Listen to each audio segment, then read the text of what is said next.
एकलव्य की गुरु भक्ति। एकलव्य एक गरीब शिकारी का पुत्र था। वह जंगल में हिरणों को बचाने के लिए तीरंदाजी सीखना चाहता था, क्योंकि वे तेंदुए द्वारा शिकार किए जा रहे थे। इसलिए वह द्रोणाचार्य यानी कि उन्नत सैन्य कला के महागुरु के पास गया और उन्होंने तीरंदाजी सिखाने के लिए अनुरोध किया। द्रोणाचार्य शाही परिवार के शिक्षक थे। उन दिनों में एक नियम के अनुसार शाही परिवार के सदस्यों को सिखाने वाले शिक्षकों को राज्य कला के विधियों को किसी और को सिखाने की अनुमति नहीं थी। इस क्षेत्र की सुरक्षा के लिए किसी के रूप में शक्तिशाली लोगों को शक्तिशाली बनाने के लिए मना किया गया था। इसी कारण गुरु द्रोणाचार्य ने एकलव्य को अपनी सैन्य कला को सिखाने से पूर्ण रूप से मना कर दिया। एकलव्य इस बात से थोड़ा सा दुखी हुआ, परंतु अपने दिल में एकलव्य ने पहले ही द्रोणाचार्य को अपने गुरु के रूप में स्वीकार कर लिया था। वह घर चला गया और वहां उसने अपने गुरु द्रोणाचार्य की एक मिट्टी की प्रतिमा बनाई और जंगल के बीचों बीच उस प्रतिमा को स्थापित करके वह छुप छुप कर गुरु द्रोणाचार्य की सैन्य कलाओं को सीखने लगा। कुछ वर्षों के बाद ईमानदारी और व्यवहार के साथ उसने तीरंदाजी सीखा और कला में राजकुमारों की तुलना से बेहतर बन गया।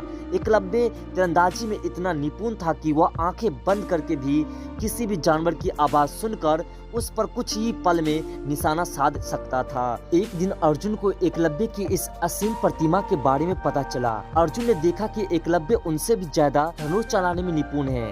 एकलव्य की निपुणता को देख करके अर्जुन ने एकलव्य से प्रश्न पूछा, आपको किसने तीरंदाजी सिखाई है? प्रश्न सुनते ही एकलव्य ने उत्तर दिया, मेरे गुरु द्रोणाचार्य जी ने। यह सुनकर के अर्जुन बहुत आश्चर्यचकित हुआ और क्रोधित भी हुआ। अर्जुन द्रोणाचार्य के पास गया और गुस्से में कहा, आपने ऐसा कैसे किया?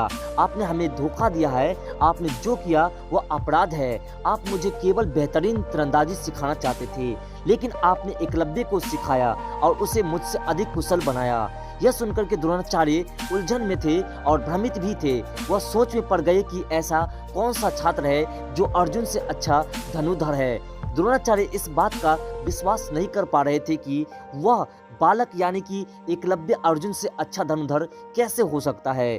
तब द्रोणाचार्य और अर्जुन ने मिलकर के उस लड़के से मिलने का फैसला किया और वहां उसके पास गया।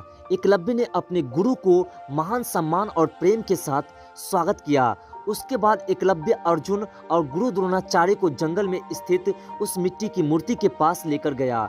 उसने दोनों को द्रोणाचार्य के बनाए हुए मूर्ति को दिखाया। एकलव्य ने उनको सब बताया कैसे उसने द्रोणाचार्य से सभी विद्या सीखा। द्रोणाचार्य इस बात का हल नहीं निकाल पा रहे थे कि अब वह क्या करे। प्राचीन काल में गुरु छात्र में ज्ञान लेने के बाद एक सामान्य प्रथा थी, गुरु दक्षिणा, जहां छात्र द्वारा प्राप्त ज्ञान के लिए विद्यार्थी व शिक्षक गुरु दक्षिणा दिया करते थे। द्रोणाचार्य ने कहा, एकलव्य अगर तुमने मेरे से यह शिक्षा प्राप्त की है तो तुझे मुझे गुरु दक्षिणा जरूर देना चाहिए। एकलव्य इस बात से खुश हुआ और उसने गुरु द्रोणाचार्य से पूछा, आपको गुरु दक्षिणा में क्या चाहिए गुरुजी? तब द्रोणाचार्य ने उत्तर दिया, मुझे तुम्हारे दाहिने हाथ की अंगूठा चाहिए, क्या तुम मुझे दे सकते हो? एकलव्य जानता था कि अंगूठा के बिना तीरंदाजी का अभ्यास नहीं किया जा सकता है, फिर भी उसने अपना अंगूठा काट कर दे दिया। तो दोस्तों, इस वीडियो से यही सीख मिलती है कि शिक्षा से बढ़कर के और कुछ भी नहीं हो सकता है और सच्चा धर्म शिक्षा ही होता है। यहाँ पे अर्जुन से